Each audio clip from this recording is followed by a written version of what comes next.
Une voix qui porte, des idées concrètes, des propos qui résonnent. Benoît Dutrisac, déstabilisant, juste comme on aime.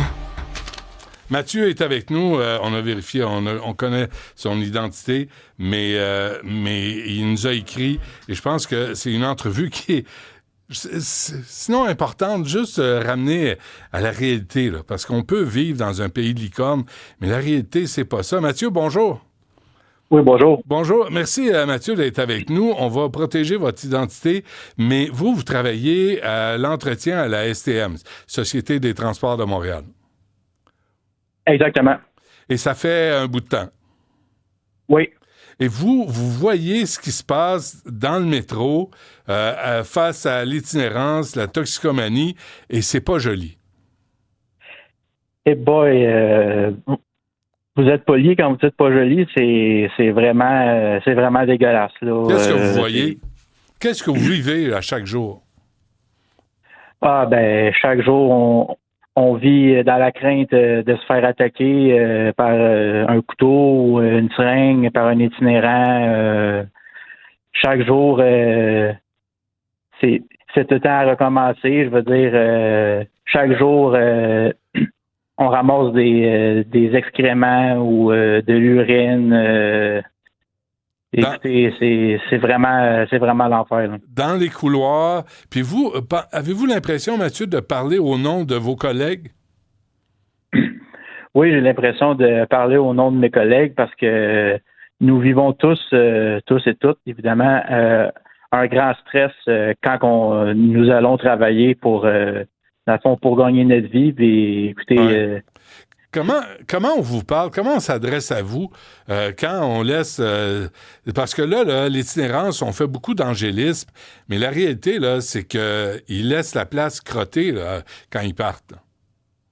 Ah oui, c'est crotté. C'est vraiment crotté. Je sais qu'il y a certains auditeurs qui pourraient dire vous êtes payés pour ça, mais je veux dire, c'est pas normal que les itinérants, quand ils nous laissent soit des déchets ou bien de l'urine, whatever. Comme hier, je me suis fait apostropher. Il y en a un qui a uriné par terre, puis il me dit en anglais, c'est pour toi, va chier, là. En anglais, en plus. Oui. C'est sympathique. Ça fait que là, il pisse à terre, puis il dit, ramasse ça, toi. Oui. Moi, à tous les jours, il y en a qui me prennent leur mégot, de cigarettes ou n'importe quelle cochonnerie. Ils me pitchent ça comme si j'étais à leur service. Là. C'est écœurant.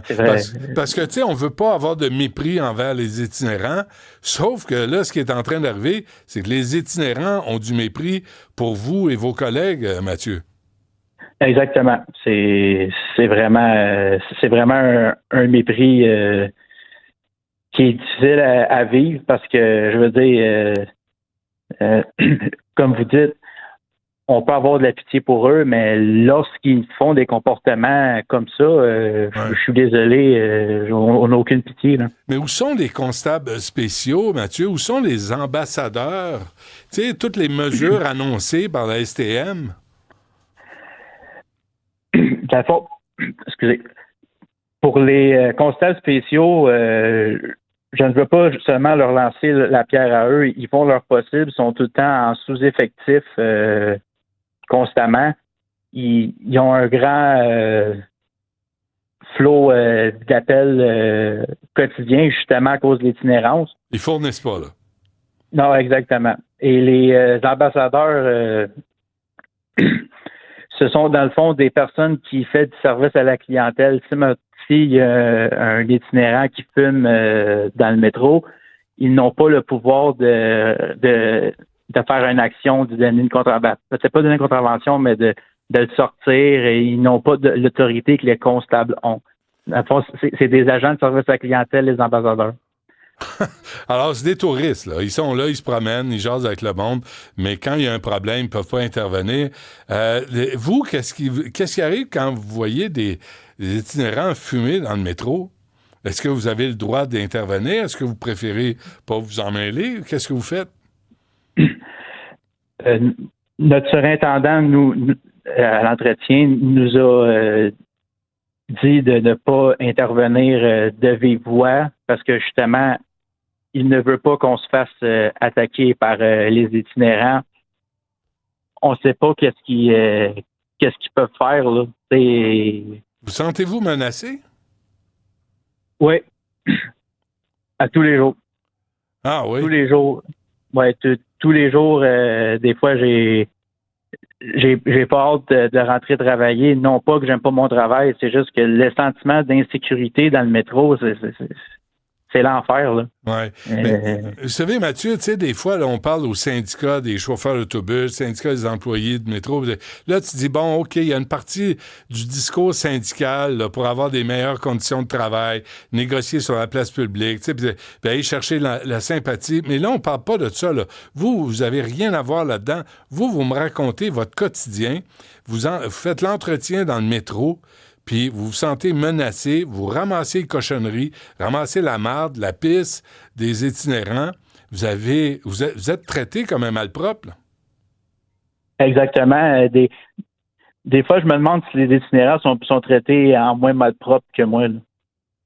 Je veux dire, par rapport aux autorités, hein, puis à la mairesse, là. Ça doit être lourd à vivre, ça doit être taxant à la longue, là, à chaque jour, de vivre dans cet univers-là, parce que le métro est pas un centre d'accueil, là, n'est pas un refuge. Exactement. C'est très lourd à porter de toujours vivre dans la crainte dans le métro à tous les jours, c'est ça, là. Pensez-vous changer de job? J'y pense parfois, oui. Les pires stations, c'est où, Mathieu? Il y en a beaucoup au centre-ville, là. Le centre-ville, il est grand, là, mais c'est pas mal les pires stations. Qu'est-ce que vous aimeriez que les autorités fassent? Que la mairesse mette moins d'argent à ses pistes cyclables et plus d'argent pour les itinérants. Hey, c'est pas compliqué, hein? Ouais, plus d'argent pour les itinérants. Est-ce qu'il y a des travailleurs communautaires qui vous aident, qui interviennent, tu sais, parce que c'est quand même pas, c'est pas du bétail, là, c'est des êtres humains qui ont besoin d'aide, qui sont poqués dans la vie.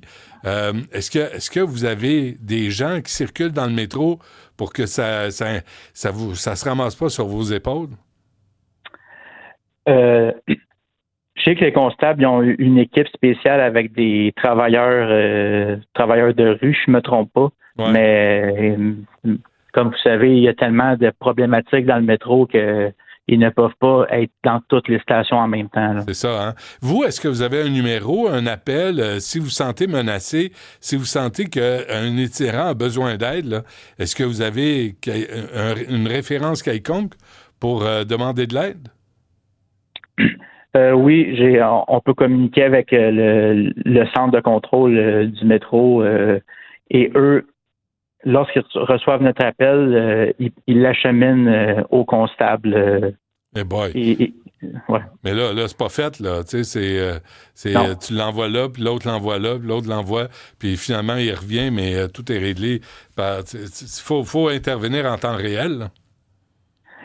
Exactement, mais comme que je vous ai dit, M. Dutrisac, les constables font du mieux qu'ils peuvent. Je comprends. Non, je comprends que tout le monde fait du mieux qu'ils peuvent, puis la situation s'envenime. Vous avez vu la situation se dégrader au cours des années, là. Oui, chaque année, c'est de pire en pire. Oui, ben en tout cas, si jamais quelqu'un a une solution, on va apprendre, hein? Oui, on espère. Bon, lâchez pas. Mathieu, merci de nous avoir fait confiance, de nous parler. Puis lâchez pas. Puis j'espère que ça va se rendre à la direction. M. Caldwell, Mme Léonard, qui se promènent dans les couloirs, qui voient ce que vous voyez. Puis peut-être qu'il va y avoir des mesures qui vont être prises. Ben, d'après moi, ils ne voient pas ce que je vois. Ils sont tout le temps accompagnés par la sécurité. Fait que c'est facile vider une station pour que tout ait de l'air propre, hein. Bon, ben on va vous fournir de la sécurité d'abord, Mathieu. Hein? On va vous engager 2 policiers autour de vous à journée longue. Ça va être plus simple. Ah, ben mon Dieu. C'est impossible. Un gros merci à vous. Lâchez pas, Mathieu. À la prochaine. Ça fait plaisir. Merci à vous, M. Dutrisac. Au revoir. Au revoir.